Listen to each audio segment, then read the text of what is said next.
Hello, and a warm welcome to a special interview today at the Healthy Heart Congress. Today, we are diving into a topic that is as fascinating as it is forward-looking.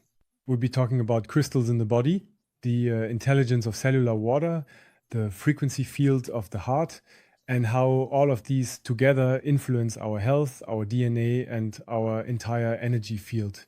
And I am especially pleased today to be speaking once again with a woman who makes the invisible visible. She has over 20 years of international experience in health and business, combines scientific precision with spiritual depth, and today she will introduce us to the frequency medicine of the new era. So I would like to warmly welcome. Hello, dear Ines.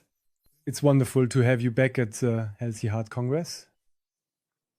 Hello, Ingo. I'm happy to be here too. Wow, you gave a fantastic introduction.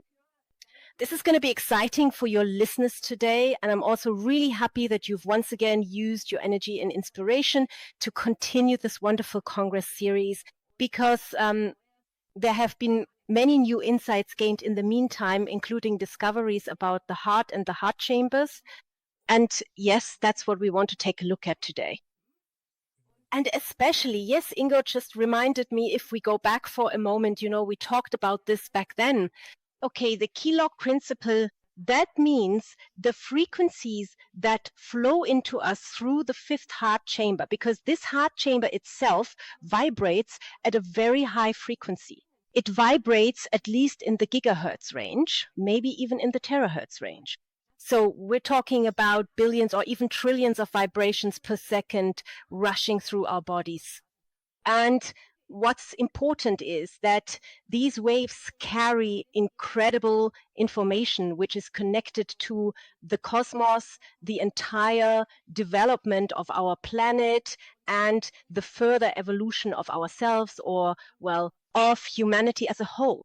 And that's why it's so important that our blood, which flows through us, is able to absorb this information.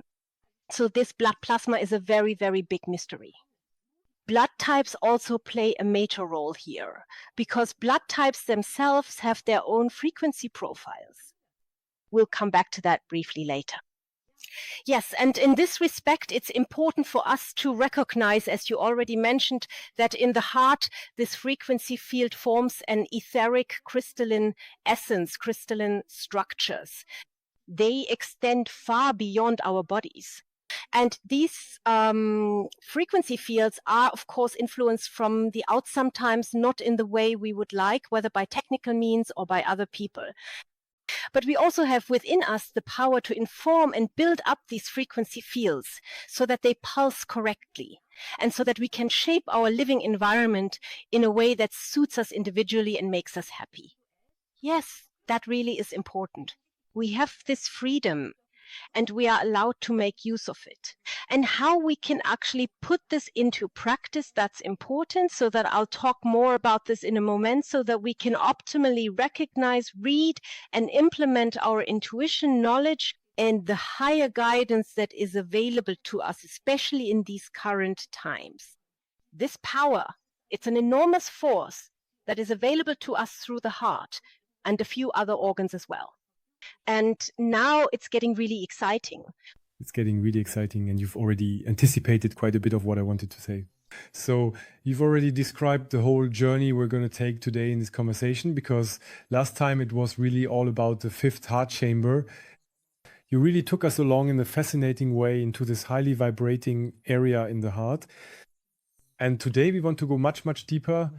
What has revealed itself to you since then? And what awaits us today? You've already mentioned that. And the brain and the frequency field, you say that it's not the brain that's the biggest frequency transmitter in the body, but the heart. Yes. And there are even about 40,000 brain cells in it. That's incredible, isn't it? Absolutely, Ingo. It's great that you've already internalized that, because the latest research in this area has shown that there are about 40,000 neurons, that is nerve cells found in the heart. And that absolutely astonished the researchers, because no one had ever looked for nerve cells, that is brain cells, in the heart, because we always say that everything is here in the brain. But the fact that these highly active, perhaps even, I would say, even more capable cells, and by capable, I mean their ability to receive, process, and store frequency information, right?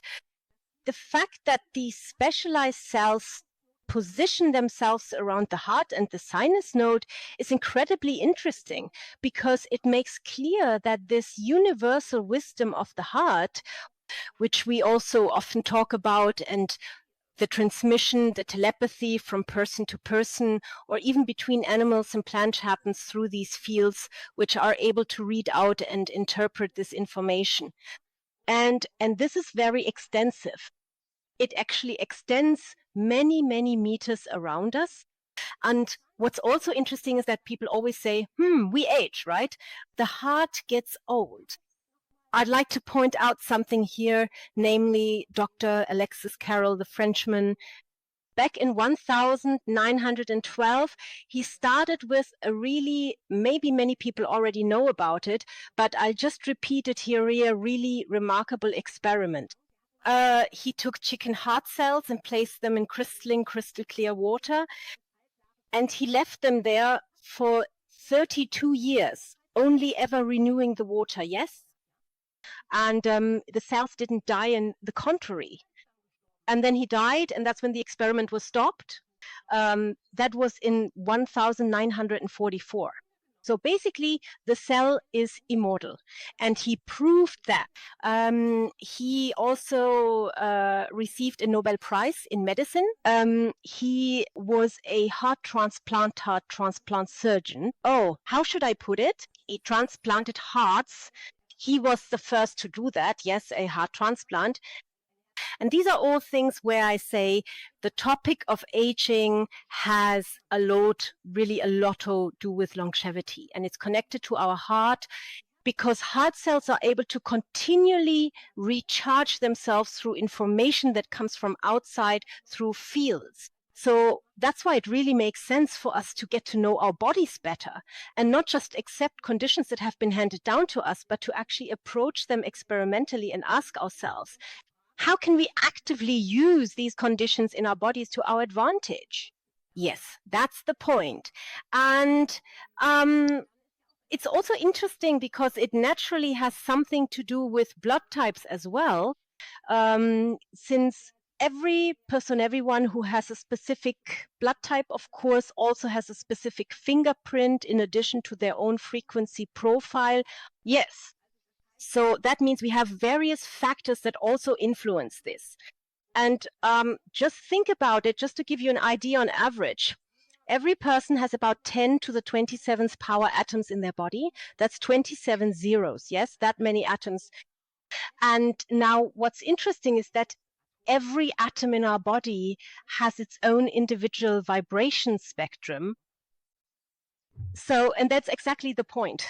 If we now say, okay, let's take a few fixed frequencies and apply them to our body, I constantly expose myself to the Schumann frequency, and that way I'm in top shape. So fixed frequencies, that's really the question here.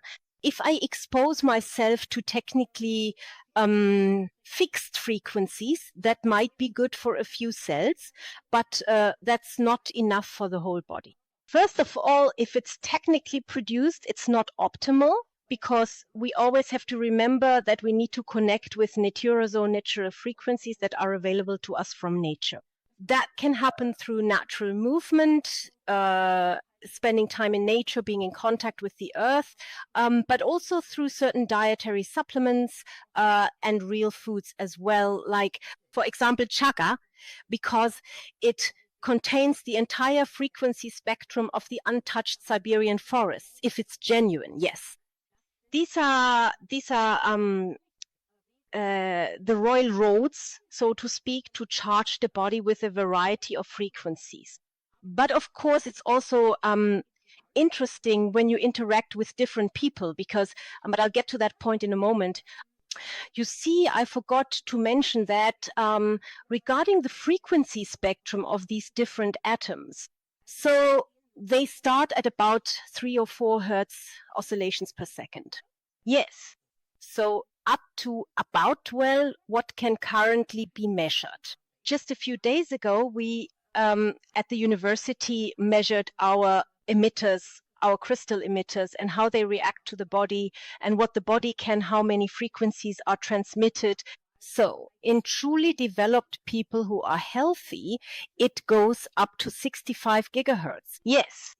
That means 65 billion oscillations per second can be handled by the body in certain areas. So it's atoms that are reacting. These are atoms located here in the heart chamber and also in the brain area. Yes. So these are, of course, isolated groups that vibrate at such high frequencies. And it goes even further.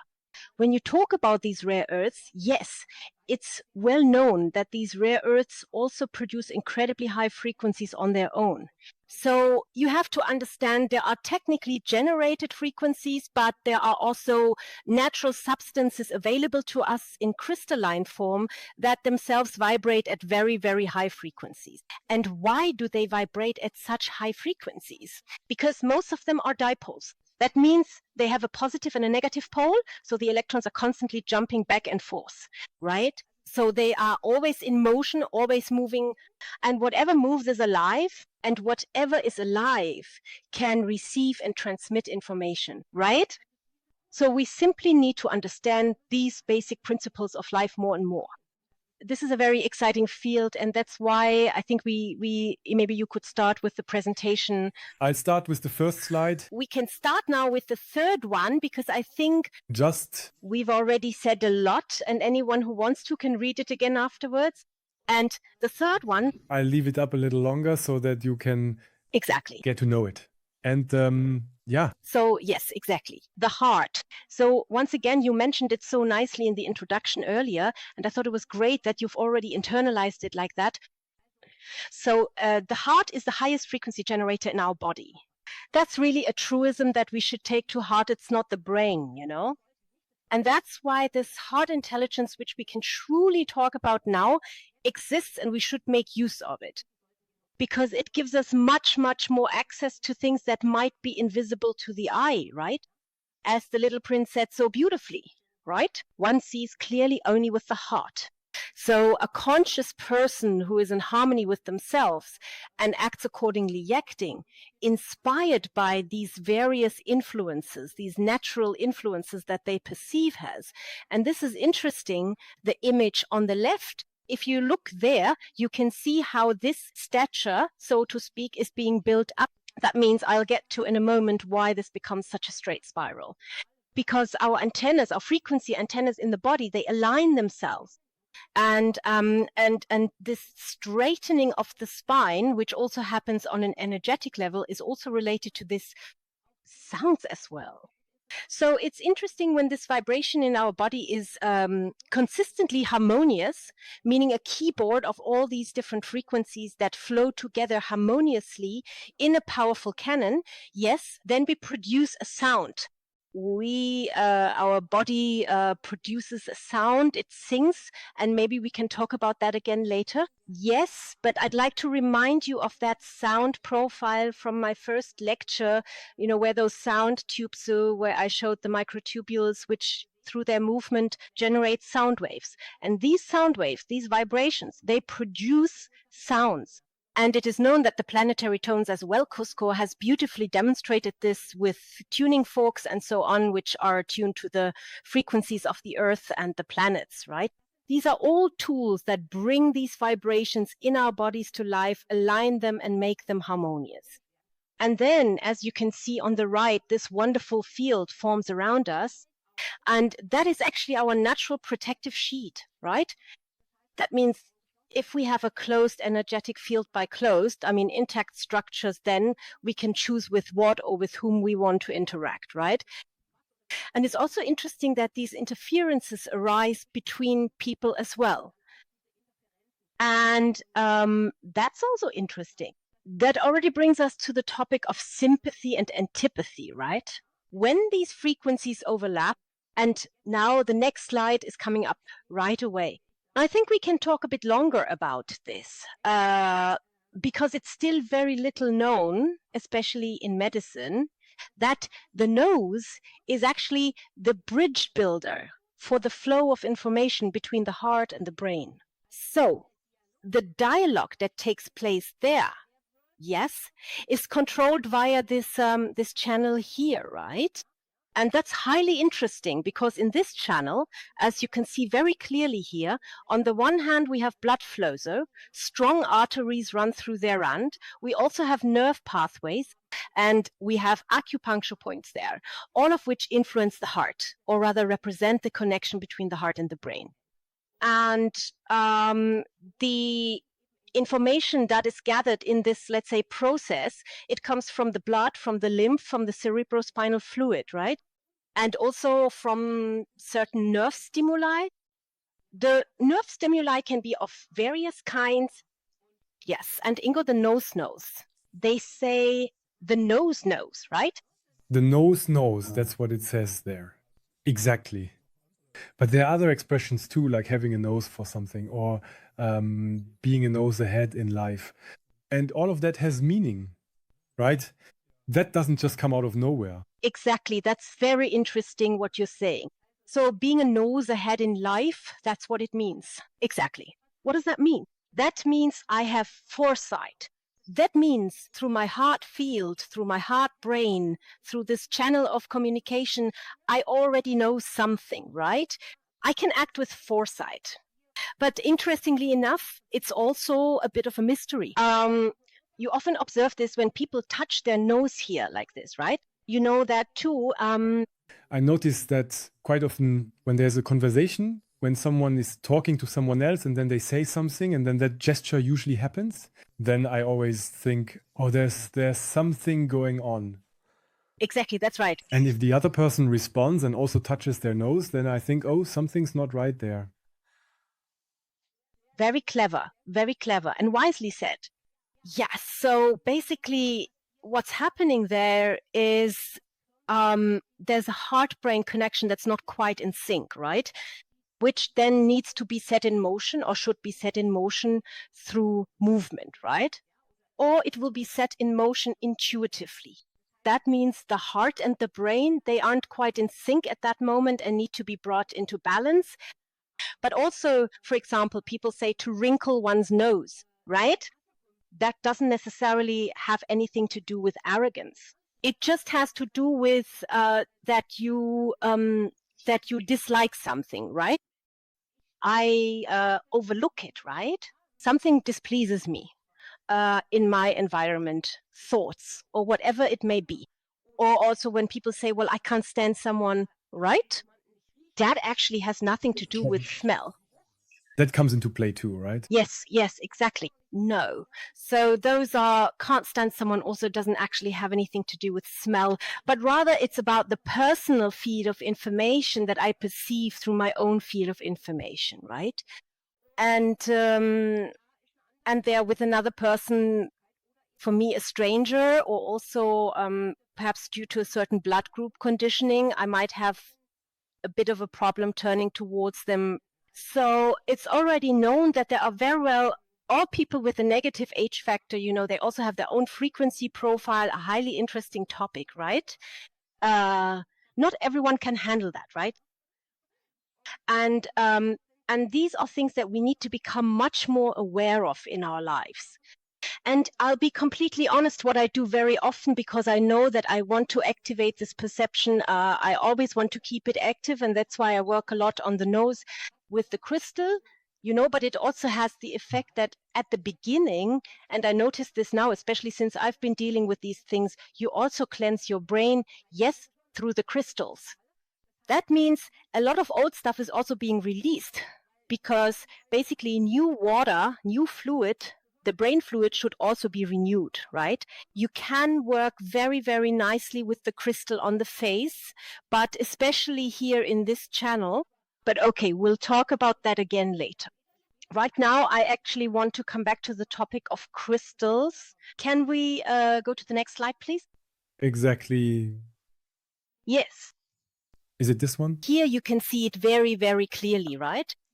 These natural crystal structures in humans and how they create a vibrational field. And you can also see very clearly here, maybe you could point it out with the cursor that in the nose, the nasal wings, there's this heart pacemaker, right? It's there, and you can also see the heart's energy field. So these are crystals, natural crystal structures in the body that we have. And that's often not known, that the more we move away from the carbon structure, Rezo, carbon-based is, of course, a foundation like diamond as well, right? Which is carbon-based, but of course, you can create an artificial diamond from carbon, but it doesn't have the information field. The real diamond, on the other hand, does have the information field. It's the same with the EIBA-Mac, with our crystal. It's also from nature, and it also has this information field from millions of years in the earth. And of course, it has a crystal library, and that interacts very nicely with our body. But I'd like to come back once more to these crystals in the body because we synthesize them. That means we produce them ourselves. And the more a person awakens, the more crystalline structures they have in their body. These aren't always just physical crystals. For example, the magnetite crystals in the brain, the millions that we have here in the cerebral cortex, those are physical in nature, right? But also an interesting form, the rhombus shape, that's also something quite well form-giving. Crystals form, they also have certain shapes, etheric shapes, physical shapes, which also create structure and serve as transmitters of information, right? And when we talk again here about these different crystals, so we have selenite, calcite, ferrite, magnetite, but also through the fourth phase of water, which Pollack has illustrated so well there, we also have many, these liquid crystals, right? We have these liquid crystals in the body, and they create this gel effect, but a crystalline gel effect in the blood, in the blood plasma. And that's very, very important, because then we're back to the heart chamber, Then crystalline information becomes the lock and the key. I need to see, how do I get this into the camera? The lock and key principle, So that's what we talked about at the beginning, right? This coherence. It has to fit. That means, on the one hand, we have this amazing field around us in our body, which we don't really understand. And the question is, how do we get it moving, right? How can we, let's say, use these building blocks of life that evolution has given us, or can we work with them? And how can we use them for ourselves individually, right? Because I want to use my own frequencies, my abilities, everything that might still be dormant in me as potential. I want to make use of that. I also want to, I can let myself be influenced by others, but first and foremost, I'm interested in expressing my individuality. And that's really the purpose of creation. Since everyone is allowed to live their own being, they also have to, in a way, otherwise they won't be happy if they're living something that isn't, right for them. Ines, just to summarize again. So this shows that our body not only consists of water, but also forms its own crystals, and that these can communicate with the Earth's frequency field. Wow, great. Yes, you said that really well. That's exactly right. What does that mean for our... So how does this communities communication work? And what does it actually mean for our health? Those are really the right questions you're asking, Ingo. Because look, on the feet, these crystals that we have, these are all oscillating. So the basic principle of life is movement, dynamics, vibration, right? This vibration creates forms, it creates fields. And thought forms are essentially superimposed modulations on these fields, right? So we basically we always have to consider here, wave particle, they create fields. They are in themselves moving field. Only when the field is at a standstill or rigid, and there is no movement. The less oscillation there is, in other words, the less vibration. That means if I am now at 5 hertz or at the Schumann frequency is said to go up to 30 hertz nowadays. So that shakes people awake, because at 7 or 8 hertz, yes, I am nicely relaxed, but I don't develop any further, right?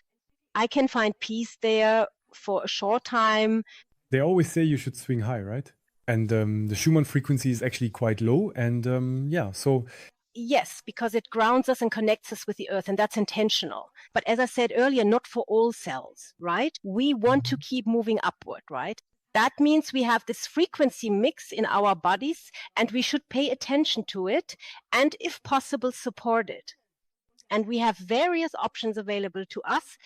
In our current times, there are many ways to develop our, let's say, crystalline body and set it into vibration, right? To set the blood, the liquid crystals, the blood plasma into vibration. I'll show you that in just a moment. What can we? One method, yes? There are many methods you can use. Personally, I'm kind of a fan of these high vibration crystals, and we're really, really glad that we can use these gallium arsenide crystals, which have only been found at 2 sites on Earth for our devices, the EIBA-Mac, because that gives me access to the frequency library of the planet as well as cosmic influences. And it's a crystal. What did Tesla say so beautifully? He said, "The time will come when people understand that crystals are living beings." And I completely agree with that, because crystals see everything that moves, that pulses, right? That's alive. It's not, the crystals are not dead. You can't say that. So shall we move on to the next slide? Exactly. Yes, so our own body crystals, basically it's our task now in this time to reinitialize them. And we can do that, for example, with our EIBA-Mac crystal, right? I'll hold it up to the camera again. And with this, I can work on the body, you see? And it's important to understand once again that it's an entanglement, because you asked earlier, how does that happen?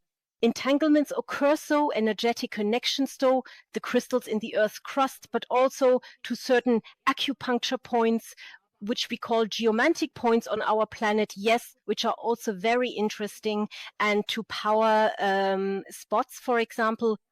And I am simply able, when I myself am vibrating at a high frequency, to perceive these natural vibrations of our offered to me, to better integrate key planets into myself. Yes, then I am once again in resonance key and lock. I really have to do it myself. Even if I barely vibrate, move along stiffly, then of course I don't notice anything at all that wants to move me in my surroundings. Yes, and we're showing, or I think we'll find another opportunity to demonstrate how these songs that surround us in nature, as we said earlier, these vibrations produce songs. Maybe at some point we'll have a chance to show how nature around us expresses these vibrations and in what form. And we can benefit from that, yes. But maybe that's something we'll talk about again at a later time. So basically, humans are integrated into this crystalline network throughout the entire biosphere, and we interact with it consciously or unconsciously, of course. If we do so consciously, we can receive and use healing information from the field. And that's why, and not only that, it's also important that we truly understand that this multidimensionality exists. That means, depending on the vibrational level, there are things we can't see, but we can feel them. And the more we move in this direction, the more interesting the possibility of time manipulation becomes. Yes, so that means, how do I perceive time in this moment? How does time affect me? These are really, really interesting and truly fascinating connections that go hand in hand with this highly vibrational and elevated way of perceiving things. Each aspect intertwines beautifully. That means I truly become the controller of my reality, and not just my reality, but also of the things happening in my environment. So I remember a truly well-known story. In Thailand, a country where there are occasional earthquakes and tremors, there was a group of people sitting up on the open terrace of a hotel. Some of them were tourists enjoying the view and the atmosphere. And apparently there was also someone from a local monastery, a Buddhist monk who happened to be there at that moment, quietly drinking his tea and observing the surroundings. And then the building started shaking again quite violently, and all the tourists sensed. Then the message came that everyone had to leave the upper terrace of the building immediately, but the monk stayed seated. He didn't do anything at all. And the people were and he didn't move at all and stayed completely calm. And then everyone ran down to the street, and there were one or two really strong, very powerful shakes. When people came back up to the terracia a few minutes later, it was all over. The chairs had been knocked over, and some cups had flown off the tables. But nothing at all had happened to the monk.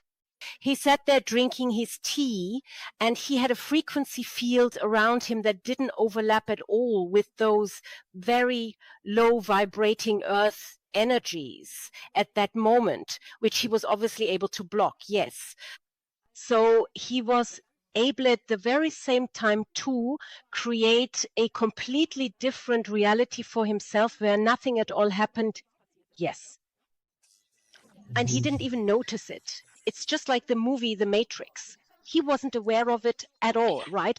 So, and that's actually nothing special. That happens very often. So you can always experiment with that. We sometimes do that too when everyone does it. Kids do it, for example, when they want time to go by quickly or slowly. These are all certain little tricks that we also play here in our heart-brain area, because if the heart wants to see someone quickly, the person you're traveling to, then everything goes really fast, right? When joy comes, right, then time just flies by. Yes, then time flies. Yes, and that's not just an illusion. These are really the possibilities you have when you keep the strong vibrational field intact and you play with it, and then life becomes interesting, right? Then you play with many things and become your own magician, so to speak, right? Okay, so joy, and that's also where joy arises, because joy, the fears are recognized as illusions, and you just go through life in a more lighthearted way. Let's put it that way. And now let's move on to the next slide. Yes, and here it's also important to mention this crystal library that we have in our practical case. So we have the crystal is, let me just quickly show it, this one here. Here we have the crystal, and in this crystal emitter, so to speak, this crystal library is basically integrated. We didn't do anything there. We can't do anything either, because the crystal vibrates and, let's say, sings its song, has its spectrum, which is exceptionally broad, right? So as I just said, from 3 to 4 hertz, that's the range we can measure. So far, there are only 3 devices in Germany that can measure this. That's why we always have to, at the university, we always have to go there and actually expose and supervise with the crystals, because it's always nice to see how these high frequency vibrations, if you can measure 60, 65 well, the German military has something like that, Lufthansa has something like that. But otherwise, in the medical field, it's not used at all yet. Except now in other countries, in America, in Russia, etc. But here, we're still just at the beginning. But anyway, for now, we're just starting in the wellness sector. And it's simply wonderful when we get moving, when we vibrate, when everything in us is truly alive and using its potential, right? That's what it's all about. And through this new abilities developed, think again about the crystals I showed earlier. So those are these ethereal soul crystals. They're not inside our body, but they form around us. Think of this large spiral, right, where something is happening here and the crown chakra is being nourished. That's where we get ideas, information, right? And that's wonderful because, of course, we have books and knowledge is great. But what we discover for ourselves, let's say from our own source, I'm not talking about any kind of channeling now. I'm really talking about who are we, what is embedded within us in our field through our genetic primal code, the genetic primal code of humanity, but also that of my ancestors, right? And with this, I can also recognize and transform it very well. And this transformation, as we mentioned earlier, from carbon, which is stability, which is good, bones and so on, that's all good. But it has to go further than that, right? We then have to oscillate and create these crystalline structures and consciously directed thought formations. And those that come from the heart, these expand our possibilities and spaces for action. And when you look at many people, especially those who listen to your Congress, I think they are already very transformed individuals. They are already very advanced in terms of consciousness. They want this new earth as well. That is our wish, right? We want to live here in peace with all peoples. And that plays a role. It actually plays a very big role for us at first. That means my frequency spectrum needs to be harmonious, right? And that's why... That's exactly the example you mentioned with the monk, right? Yes, that he speaks in a completely different way and probably doesn't even notice what's happening out there. Exactly. And that's why there are many things you miss, things you don't want, you end up missing them too, because you naturally have this focus, right? So we also determine, of course, you can use the crystals with your voice. That's also an important tool. You can also modulate information onto the existing frequency spectrum that the crystal is already emitting using your voice. That allows me to work in a very targeted way. But once again, let's move on. What's really important here is the water. You can see it again here when you attach the crystal to the water carafe, because it's very important that we, water, we all know that hexagonally structured water is already great, right? But the supreme discipline of water activation is actually the individualization of water. That means if I scan my blood, yes, or I can scan my saliva, I can scan my third eye, I can scan my heart, I can scan my liver, I can scan plants, right? Or I can scan gold and then transfer that as well. But the most important thing is when I use my own information, and this is really the special thing that the EIBA-Mac crystal can do. It can balance information, but I'll show that again in a moment. So in other words, we can take frequencies of all kinds from living beings, from matter, from plants, from active substances. We can take those and consciously place them into our own field, right? And that's another form of information. You can absorb a lot biochemically. Of course, I can eat a lot and take dietary supplements, and that's good too. But the biophysical information is more effective and faster, right? And with many dietary supplements, I often can't combine them, because I have to take them at intervals since they don't combine biophysically. And that's exactly what's interesting about frequency medicine. Nowadays, in frequency medicine, I can bundle a huge number of frequencies. I can bundle hundreds together and transmit them mixed. So I could combine substances, dietary supplements that I otherwise wouldn't have at all. I can make my own globules. So there are various things you can do. We also work with therapists in this field who are very creative. We take care of the production. That's our job as a manufacturer. And I have to say, again, a lot of people, and I think it's so wonderful that you have this Congress here and are presenting these amazing people. Everyone here is a doer. Most of them are in Germany or the German-speaking region. They have stayed here and they will continue to stay here. And they are bringing change to the world. And yes, you can try to find your personal happiness somewhere else. But what's really interesting is when we do things locally, we produce here in Germany. Of course, there are options to produce abroad. Yes, it might be cheaper and so on, but especially for those who work with crystals, that's very important.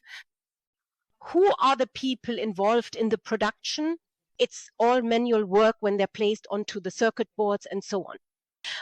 But here, these are people with a very particular awareness. Wow. We actually developed the EIBA-Mac ourselves because I wanted it for myself at first. I have to admit that clearly. I was selfish enough to want the crystal for myself. We've talked about this many, many times already, especially about the EIBA-Mac, the crystal in the middle. And what really fascinated me, especially about what you just said, especially now that I see the water carafe here, I used to always put a lot of wild plants into my smoothies, then extract the chlorophyll. And you said that's not even necessary anymore. You just need the information from the plant, which you can capture with the crystal medium and then transfer it to the water or wherever you want it. Yes, but I'm still a fan. I also eat wild plants, and I really love that. But I just know for me, I have a weak liver because I once had jaundice, and the liver always needs a little bit of pampering. But I don't want to eat dandelion every day, and I also don't want to take dandelion capsules every day. So what do? Thank God I have a garden, and dandelion grows there. I go there early in the morning and scan. I don't pull anything out. I have the plant. I scan the information from the dandelion, from the beautiful, lush, fresh dandelion leaf plant. And then I just clip it. Yes, I just clip it onto my water. Wait, there. Right, exactly. Do you see it? Yes. And then I have my dandelion water. It doesn't taste like dandelion, but it has the information. The information is there, and it already reaches my liver, and I can feel that too. Yes, so that's really nice. Those are the kinds of things, and there's also no habituation effect, because the interesting thing is the body is very clever. It already knows where it can take these frequencies. And by the way, since the leaf well, it's not dead. There's a difference between pulling out a plant and eating it or being at a living tree. For example, what I do rose, right? I also love, of course, to treat my skin with the EIBA-Mac. It's very nice. We have a wonderful skincare routine. And of course, I know about the rose petals, right? The rose. And I put them on my aloe vera and or whatever, on coconut oil and so on. And I can make really great things with that. So you can do a lot with the crystal. But that would probably be for those who are interested. In the seminar, you can really experiment with it in a playful way, because the range of things you can do with this crystal is so broad, it's impossible to explain it all right now. What matters to me is that we take a look at certain principles so that we can understand how nature works through us and what we can do to further develop, optimize, and unfold the things we carry within us. That's the topic. If you could please go to the next slide. Yes, and these are the areas I was talking about earlier. So these are the findings from research in Russia. There's also some information about this on our website. For example, 55 as well as Pollack and Klinghardt have already covered this in their seminars. So these gel-like, the optimal blood plasma, yes, actually. Or if I think again of Alex Carroll, when the cell is proper, fully charged, everything is great. The entire communication is right, then these are about 55 to 65 gigahertz. So 65 billion oscillations per second. Yes, that's full life. Full-blooded, yes, if you can put it that way. Of course, that's not constant, but those are the ideal states that optimally support the transformation potentials in our DNA and in this cell water. And that's what I'm coming back to. And as I said, our crystals vibrate within the spectrum.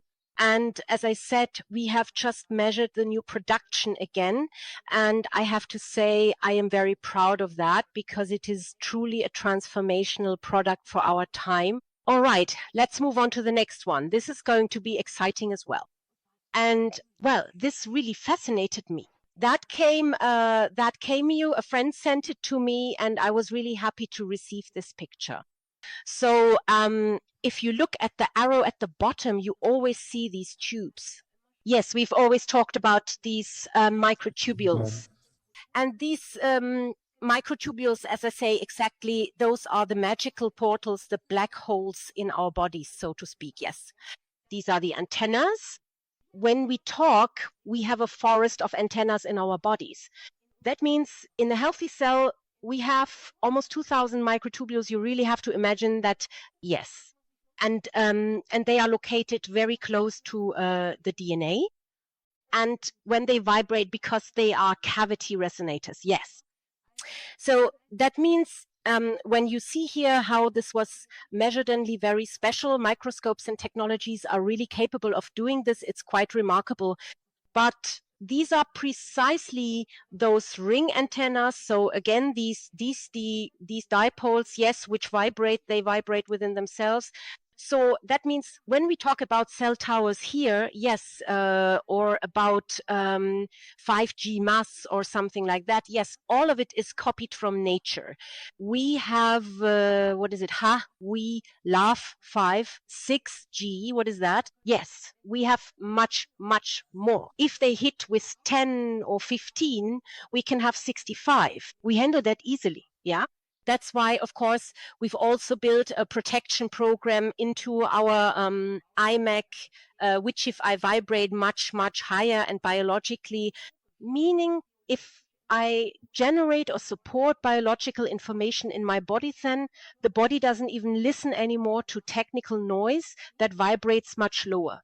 Then they can't reach me at all. Yeah, I'm in a completely different field. So, what's being discussed out there now, all this 5G and 4G or 4G, then that can't affect us anymore.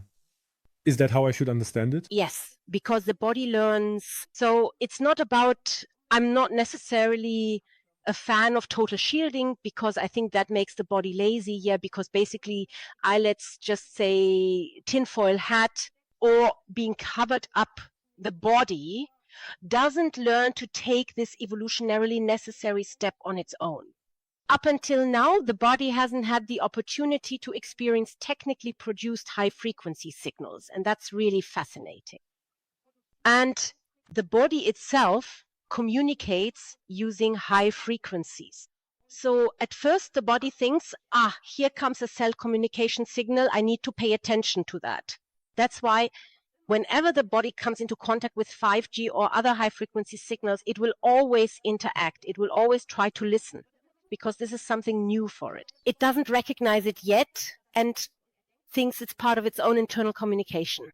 But on this basic wave from 5G, there are, of course, technical pieces of information layered on top, like, for example, what WhatsApp message you just sent or some other random stuff, right? Those are on top of it, and the body has absolutely no idea what to do with them. And what happens then? It crashes just like a computer that keeps processing and processing but can't decrypt it. And that's actually exactly what leads to the body becoming tired, shutting down, because it's no longer able to run its normal program. But if at the same time we surround ourselves with natural high frequencies, meaning these crystals help us maintain this natural spectrum, and the body doesn't even have to pay attention to that, then it doesn't listen to that anymore. It learns, that's my language. That's new. I don't need that. I'll stick with myself, okay? So these are really, really important pieces of information, and I just found it so interesting. Here in this image, you can see for the first time that these microtubules, normally you only ever see the cross sections of cells. But here in the current cell, you can see that they are actually upright, right? They're standing. They're real antennas. And for me, that's what's so wondrous, and that they actually work hand. And because they're so close to the DNA, we're already at the next step now, where we say, okay, this forest of antennas in the body, it actually does something. Here you can also see, once again, the hydrogen bonds that are attached to the microtubule. And in the middle, you can see this cavity, right? And you can see the electric field. So this is an original image from an electron microscope. You can see this oscillation field there. So that means these towers, these antenna towers in our bodies, if I may put it that way. They don't stand still, but rather they move, right? We have these sound tubes. You kind of have to imagine it like that a little bit. They vibrate, yes, harmoniously.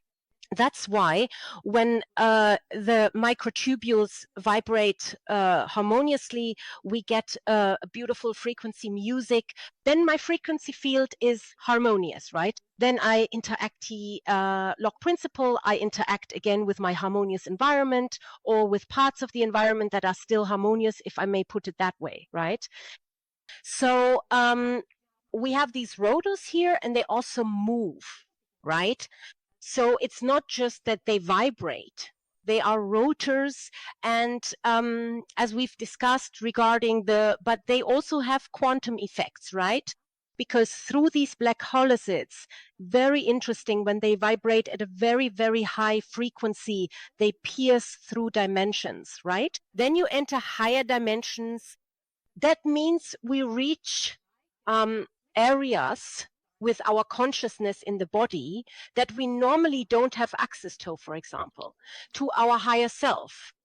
So that means the information we carry within ourselves somewhere in our soul crystal, we can access it better there because there's a very, very high vibration. And when our own microtubules are vibrating at a high frequency, then we experience this phenomenon. And now here's something else that really fascinated me in this context. Yes, oh, right, this light. So when it comes to these biophotons, it's known that biophotons are important. Pop described this very well back then, also in his books, and of course in his research. The biophotons and the biophotons are also produced by the microtubules, yes?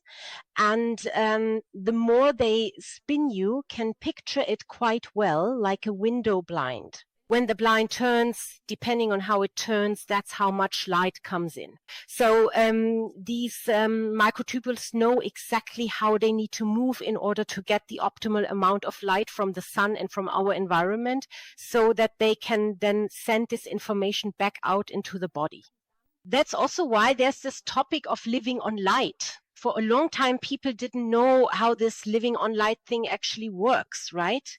It has to do with the function of the microtubules, with how they can metabolize, so to speak, the light that surrounds us in the body's ability to metabolize it. We probably all used to be able to do this, but unfortunately, we've forgotten how. And because these microtubules are connected to the fifth heart chamber and the pineal gland microtubules are in every cell, yes, also in heart cells, also in nerve cells, right?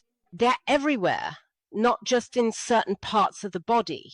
But unfortunately, they're dormant and they're not all nicely upright. In that illustration, they look so nice. But usually they're lying around flat and tired, a bit lazy and not really moving, right? So they need to be energized. And that's why, for example, all electromagnetic impulses, Tesla demonstrated this very well, very good for the body. Why? Because they stimulate self-regulation, yes? And that's also the point of the crystal. It doesn't do anything to you. It just gives you options so that your body starts to do things on its own again, right? That's the basic principle of self-regeneration. Buy well, the body already knows. You just have to let it do its thing again. Yes, that's the point. And as I said, there really are statements from scientists nowadays who say that these microtubules, along with the fifth heart chamber and the pineal gland, are the most spiritual organs in our body. Yes, and that's often overlooked. No one talks about that at all. Everyone talks about mitochondrial medicine, yes, and rejuvenation. Well, that's important for energy. After all, we have both energy and information, right? And energy is certainly important. Of course, we need the mitochondria, ATP, and so on. but the other aspect is important too, please. Yes, so it's always a complex web of interconnections. Yes, and if we come back to the topic of DNA, just so it's clear. Could you please introduce the next slide? Yes, here actually, let's look again on the left. On the left is the DNA, which is pretty battered, just like in almost all of us. We have a few things there, connections that are broken, that aren't functioning optimally. All the way to the right is our original code. That is the genetic original code, which in a way we know there are these several strands that actually function. These are also called phantom DNA. Or some people refer to them as the etheric or non-physical strands. And these are within us, and everything is stored there about our evolution, about our lives, and about how we can continue to develop. So I think people also refer to it as the divine original code, right? It exists within us humans. It was given to us as a gift. The only problem is that our physical DNA nowadays no longer has any connection to this original code, to these vibrating, in our case, probably no longer vibrating non-physical parts of the DNA, right? And how can this connection be restored? That is, how can I read out what is written in there? And that is only possible, as I explained earlier, through these highly vibrating water crystals. So, for example, I use the EIBA-Mac to do this. I don't just structure the water to be hexagonal, but I also imprint it with my own blood frequency. I say, here I stand, here I am. But through this high vibration, a synchronization takes place. That means even this non-physical DNA vibrates. It vibrates very, very highly. So again, it's like key and lock. I have to be able to access it, yes. But I can only access it if I have a medium that communicates. Either blood, plasma, or even water, yes. My individual drinking water, that can transfer information from A to B, yes. And that's where practically these pieces of information are compared, and my physical DNA changes, yes. That means here and now, all of a sudden, completely new, I heal from within, because the information that I couldn't access before, but which is inside me, becomes accessible again. So that's the principle. It doesn't happen overnight because, of course, especially in cases of very severe disharmonies, it's a process. But what I notice for myself is that I'm still working a lot on myself, and I'm also glad that things are moving forward. And of course, these are cleansing processes, but up here or in the heart area, your perception, let's say, expands enormously, and then life becomes enjoyable again because you sense that you are the creator of your reality. You can intervene. And that's what we all want. I don't want to be a victim, but this is really something for people, I really want to say, who are already a step further along, yes? Who know, aha, I have to take responsibility here with my own thoughts, with also the language. What do I say? Which word? Which sounds do I use? Yes, what thoughts do I have? Thoughts are also frequency information. So all of that definitely plays a role as well. I don't want to say now that the crystal is the super solution for all problems.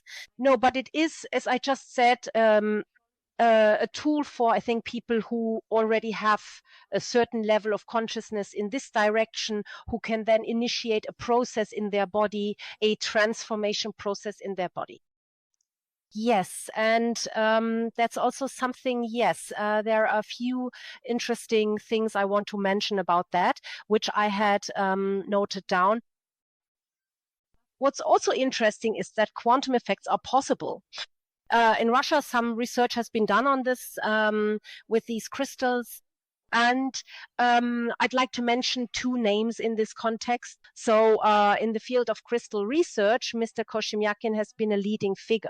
He, at first, these crystals were, of course, used in Russia for space medicine. And later on, they were also used in certain areas in hospitals and so on. And over the last 30 years, a great deal of experience has been gathered with these crystals, and they have been used there as well. And the second, which is also well known, is Garyev's wave genetics. And the two of them worked very closely together. And Garyev, it's actually quite sad, was nominated for the Nobel Prize in Medicine in 2020 for his research in genetics and DNA. And yes, shortly after that, he passed away. And Koshimyachin also died under very mysterious circumstances. So these were leading figures, and they discovered the following. They said that if you can access the original code again, and you should, and Garyev was very provocative about this. He said, if I read the information from a child and basically store the information from the healthy child, and then later when the child is 10, 20, 30 years older and is sick or aging quickly, then I can use the information that existed when the child was healthy, and that I at that point as a baby, the child is also vibrating at a very high frequency, right? That's also why many grandmothers become young again when they spend time with their grandchildren, because that's still a very, very at that stage. The microtubules are still really dancing beautifully, so to speak, doing the cellular rock in the body. And when he said, if I have this information, then I simply give it back, and then diseases no longer exist, and I can heal everyone. And then everyone lives to be several hundred years old, because the cells actually don't die. They just need the right information if along the way in life something got lost during development, right? That means organs can also regrow or whatever else is needed. So remote healing also exists. Or he even says that you can take information from baby photos from the same ancestral line, right?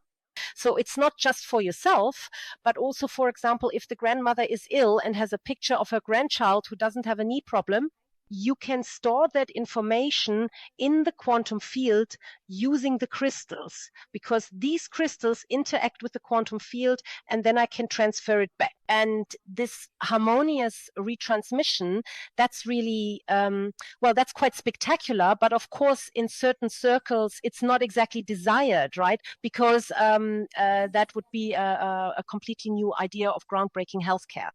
And yes, what else can we say?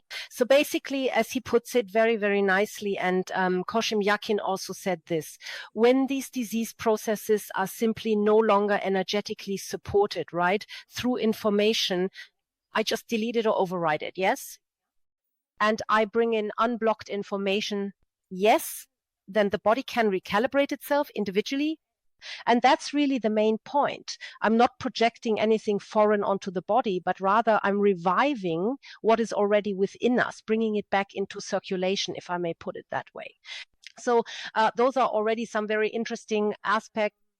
And many things are possible here. And I think that in the future, further research will also emerge. New researchers are also coming up who are tackling these issues. So you really have to keep an eye on this. A lot is happening internationally in Japan, in the USA, in Russia, and well, in many countries, people are researching these things and actually know that we only need natural storage media, not artificial ones. So silicon storage just doesn't cut it. They can't create this living frequency spectrum. It should be mentioned that these gallium arsenide crystals are, of course, also used today, especially in satellite communications, because they can store an incredible spectrum of information. But these are synthetically produced crystals. Mm-hmm. And it's the same with diamonds. We have synthetic diamonds, which are all well and good and do certain things, and they shine beautifully, but they simply don't have the information spectrum of a naturally grown diamond. And it's exactly the same with our crystals here. We're just glad that we were able to acquire these crystals many years ago, which allows us to produce some of our devices. And these are not mass-produced items either. We are a small family business, and I think this is really only for people who are able to think beyond the usual horizon, because, of course, you can do things here experimentally. It's definitely interesting. For example, when grandma scans her grandchild's knee and transfers it to herself or makes a cream from it, the teething ring, the one you did with the knee, yes. These are things, as I said, these are experiments that everyone can try for themselves or not. We just need to stay open-minded. I don't think you can say here, okay, this is now scientifically proven. This is exactly how it works. No one knows that yet. We don't know why it works. We know some principles, which we've tried to shed some light on here. But let's take a closer look at the DNA on the next slide. Exactly. And here I want to show, again, this is really interesting. If you look at the twist of the DNA, this angle, the optimal angle is 109 degrees. Yes, yes. And the structured hexagonal water atom also has 109 degrees. And that's why this fits. That's why water that is not only structured, but also individually informed and harmonious work show, should I put it when it's informed through water. Water automatically wants to be in this angular position. Water atom fits right in there. Yes, and that's why such incredible changes happen there. And the topic of water, but also hydrogenathies are all subjects that will become really hot in the future, because I really can. The first step is taken when I say that water has this hexagonal structure. But what if I can imprint information onto the water? And that's exactly what's special about the crystal. It harmonizes precisely. It also has exactly this wave function, and it takes in storage or information. And while it stores it, it organizes it within its frequency profile as a modulation layered on top of the fundamental wave, already in an ordered way. That means if you imagine an orchestra, a new instrument is added. The orchestra is already playing a wonderful symphony, and now a new instrument joins in. It's still a bit like, there are still a few hiccups, young apprentice who doesn't quite know what he's doing yet, but in the orchestra he gets integrated and thus harmonized. He still plays his violin in his own way, with his own style, but within this harmonious overall canon. And that's what happens if you understand what the crystal actually does. So this integration of the individual profile into a, for example, via water. You can also do it directly on the body, but water is just brilliant, because the water atom always wants to dock onto the DNA and fits in there perfectly. And that's where an exchange of information takes place. So that's also a process that works in our bodies. It's simply, I have to say, it's divinely ingenious. Yes, basically that's a DNA and cell water transformation, right? Exactly. And this pulsation, when the water, let me say this again, when the DNA is kind of sluggish or the microtubules are kind of sluggish, to put it casually, right when this water is vibrating at a very, very high frequency. So if I do this with the crystal at a gigahertz level, not at the Schumann frequency, with a few mountain crystals, which is also fine, it works. But here I'm talking about billions of oscillations per second, yes. If I transfer this to the water here and drink this water, then I have, and this water reaches the DNA, then I have this wonderful, then this initialization, yes, this oscillation. Then things really start happening in the body again. Something happens, they start communicating with each other again, cell communication is stimulated. So these are very, very nice things, and that this whole, as we talked about earlier, the complex bioinformation field, yes, that is then nicely balanced again. It is rebuilt, and yes, and it just has to be said again, as is often claimed. Yes, well, the junk DNA, those are evolutionarily rudimentary organs. Nonsense, right? DHDH, those are potentials that we have not yet unlocked, and it's about time and new research and new possibilities, and there are many possibilities. I don't want to rule everything else out now, and I don't want to say that the crystal is the ultimate solution, but it is a path that we know, and one that we have been intensely engaged with for several years, and we can really see what is happening there. And that makes us happy and simply allows us to say it's wonderful that something like this exists and that it is available to us in today's world. All right, let's just take another look at the next slide. So basically, we are also producers and transmitters of biophotons, which come from the heart. And it's really, really important. Not only do I want to work within myself, but as I said, also in my surroundings, That means we also notice, look, you have to realize we have humidity in the air. Humidity consists of water molecules, right? So if I have a positive field in my room, then of course I radiate that outward. But the crystal also helps me, of course, to ensure that my environment is harmonious. That means if the water molecules here are nicely structured, of course, in our office, we have computers and many things that aren't ideal, but that doesn't bother us as much because we have a counterbalance, right? Not to block things out, but we swim in this frequency field and we override many things. Yes, we integrate them and override them. And I think that's a very interesting, it's not about killing off or pushing away or fighting aggressively against things. No, it's really about integration to some extent. That's the next step. We have to, many things, we have to learn to not to accept certain things, but to deal with them in our own way, So closing your eyes and saying that field doesn't bother me, or the neighbor doesn't upset me anymore when he blocks the driveway. These are things we have to deal with somehow, right? These are things we should really become aware of. This transformation also begins within ourselves and then has a massive impact on our experience of reality, right? And yes, let's take another look at why joy is so important. Can you go to the next slide? Yeah, that's quite a funny saying, isn't it? Yes, because a lot in our lives is already being controlled. And I think, well, this humor and laughter, and we already know that just by turning up the corners of your mouth, like in laughter yoga or whatever else there is, or when you know the nerve cells, that's very interesting. Also interact here with the brain axis, the brain nose axis. When the corners of your mouth turn up, you can actually laugh artificially.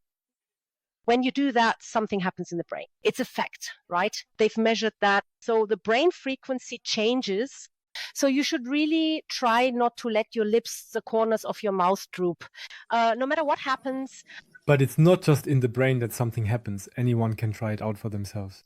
For example, when you're at the checkout while shopping and you're standing next to grumpy people whose mouths are turned down, and you stand there behind them and start to laugh and are cheerful, then they automatically start to become cheerful too and get a completely different mood, just like you've been explaining all along. That's just wonderful.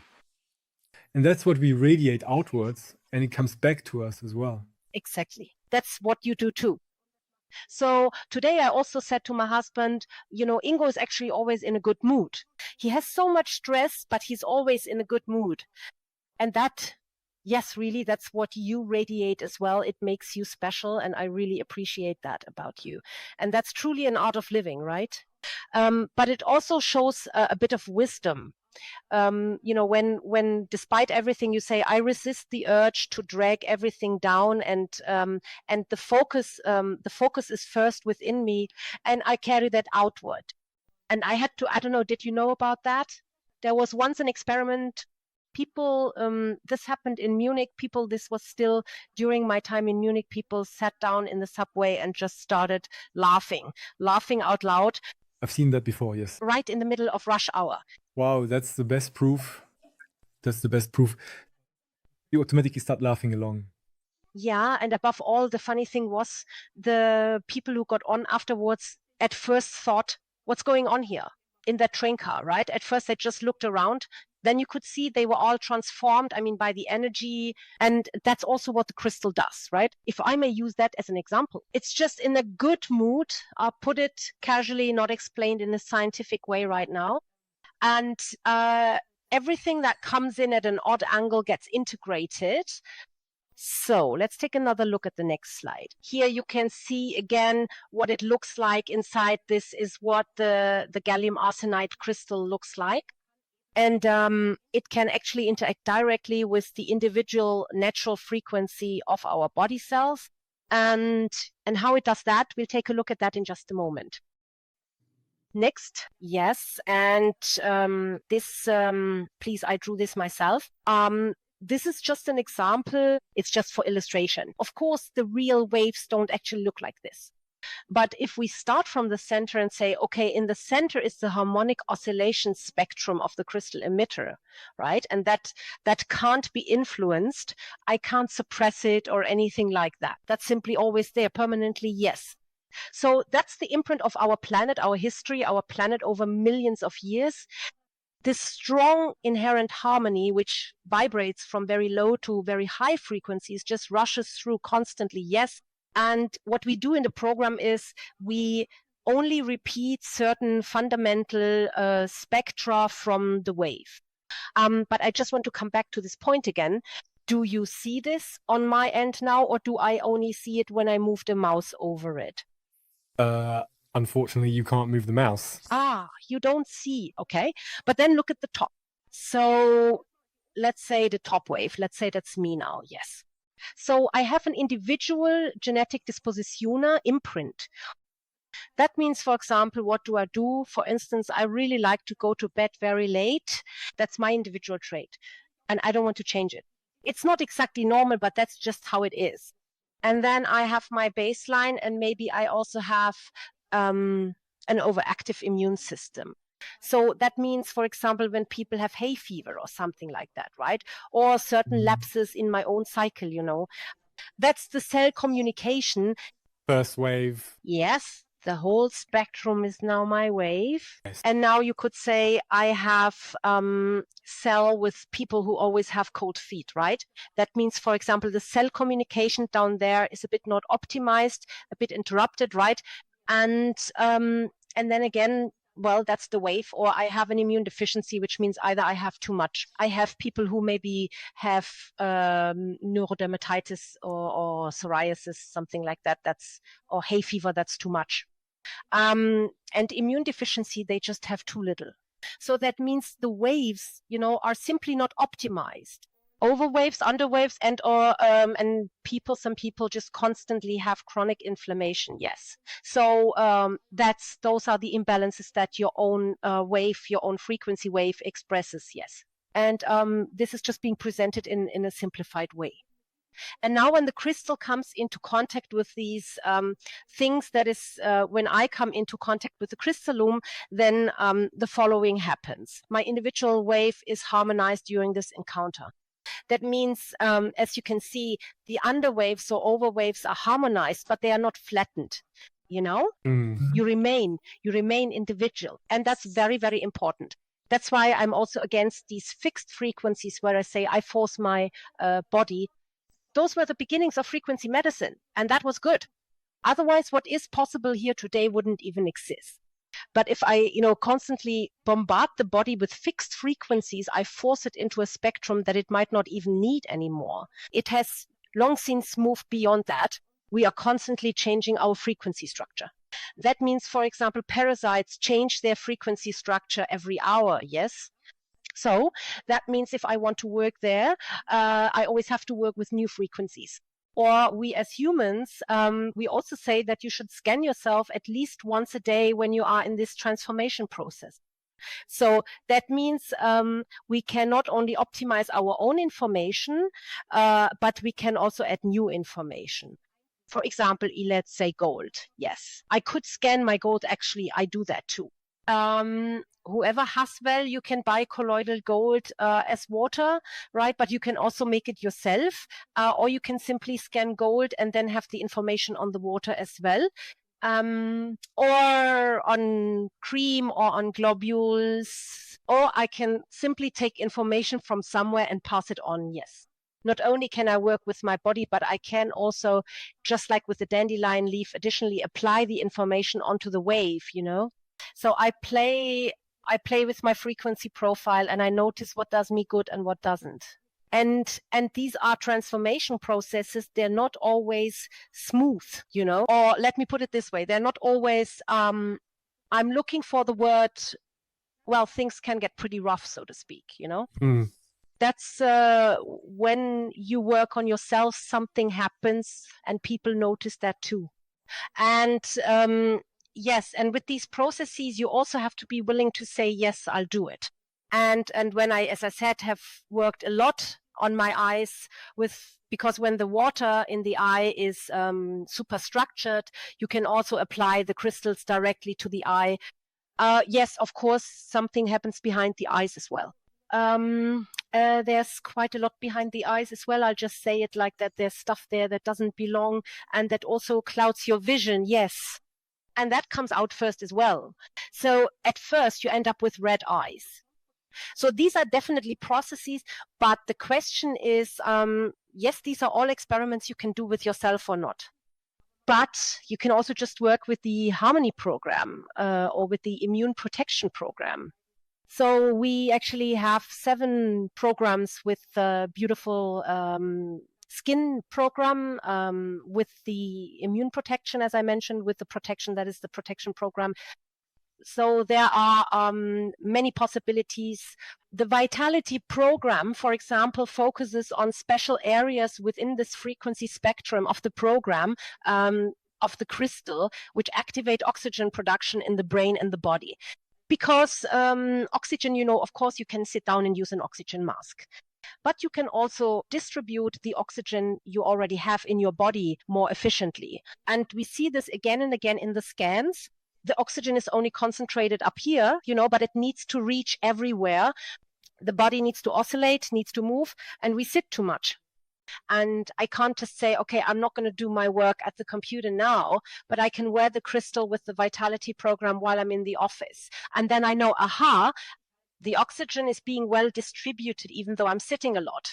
Just as an example, right? But all right, then let's take another look. I can also do a lot of work on the head. And with the next slide, please. Yes, so I think we can go into more detail about that in the seminar. And what exactly can I do with it? And I really think it's a revolution among frequency devices because it is tailored to the individual, and that and because it doesn't have any cloud connectivity, you don't need the internet. I don't want to give my health data to a cloud that might use it for medical purposes or anything else. The information stays between the crystal and me. And when I put it back on the platform, my individual information is deleted, right? The base frequency remains, but that's important. And the crystals themselves also do not wear out. They last forever. Well, sometimes the dog bites into the middle of the crystal. Then we just have to make a new casing, but that's not a problem. It happens. Yes, so those are in short the main points.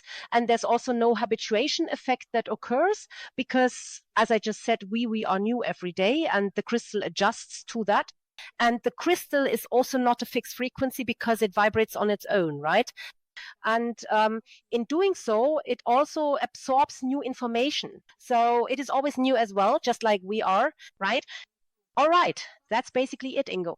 The last page, if anyone still wants to contact us, they can. And I think you also have a special right for those during the... Do you want to say something about that again? About the we also have a password and... A password and a special, and all of that will be linked below this video. And yes, and we also plan to hold a seminar soon. There, all kinds of questions will be answered. In any case, this topic is, yes, extremely fascinating. And I think it's really interesting. Ines, I'm truly impressed. You really managed to convey many complex connections with clarity and above all with your enthusiasm. And that naturally opens up the space for entirely new possibilities.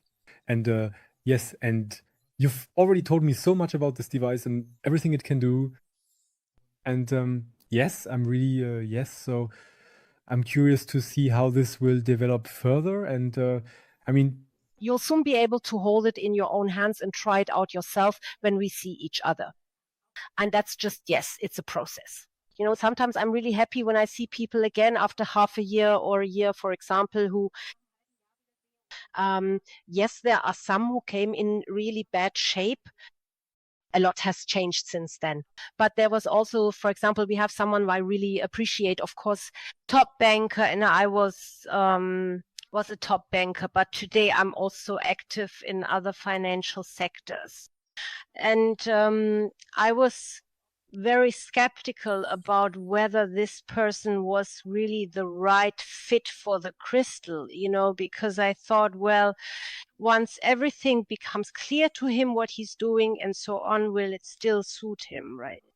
And I told him that, and he said, no, I know exactly what the crystal can do, and I am aware of that. I am ready for transformation, yes. And this is someone who now organizes wonderful, extraordinary events for people who also want to integrate into other communities, but without emigrating or anything like that, but rather do something here. Yes, stay in Germany, be creative. And I was just so happy about that, because he told me that the crystal really helped him to gain new insights. Yes. But there are also some people who only work with the crystal on a physical level, and that's fine too. Yes. So this component, this combination of physical and mental, spiritual, that's what's special about it. And I think that for our time today, it's important that we pay attention to this complex, as you also say, and that we also include these energetic informational wave aspects, wave field aspects in our becoming or further development as human beings. Yes, that's simply part of it today, and many people are already doing that. And that's why I also want to say you do it too, by giving these wonderful people a platform, by giving them an opportunity to, these are all specialists, people who have found things for themselves that they want to share with others. Yes. And these are not the big industries. They've already outlived themselves anyway. No, these are the individualists who are now increasingly working together in networks, and through your Congress are also getting to know each other and creating a field, creating fields of information. So in that sense, you actually function much like a crystal, because we are conveying a great deal of information, and there's also a lot of emotion involved. And this emotion is also a vibration that stimulates, changes, and transforms. So thank you. I really want to thank you for this opportunity. And I know how much work goes into organizing these congresses, especially at such a high level. That really has to be said. Thanks. Yes, thank you, Ines. Yes, just to wrap up, the EIBA-Mac is not just a device, as you said. It's really a kind of crystal bridge to our true potential. At least that's what I've gathered from your talk so far. And I think everyone can feel that, especially now in these times of change, we really need to move into a completely different vibration. Well, many people, some don't, but we should definitely take advantage of this opportunity. Yes, dear Ines, first of all, I want to thank you from the bottom of my heart for this profound and inspiring conversation, and also for presenting the device here. And yes, for anyone who wants to know more, you'll definitely find all the links below this video, and it will also appear in the playbook for this Congress, or maybe even directly at EIBA-Mac.com. Thank you once again. And yes, I'm very much looking forward to continuing our work together, and also to the seminar we're planning. Thank you, Ingo. Bye. Bye.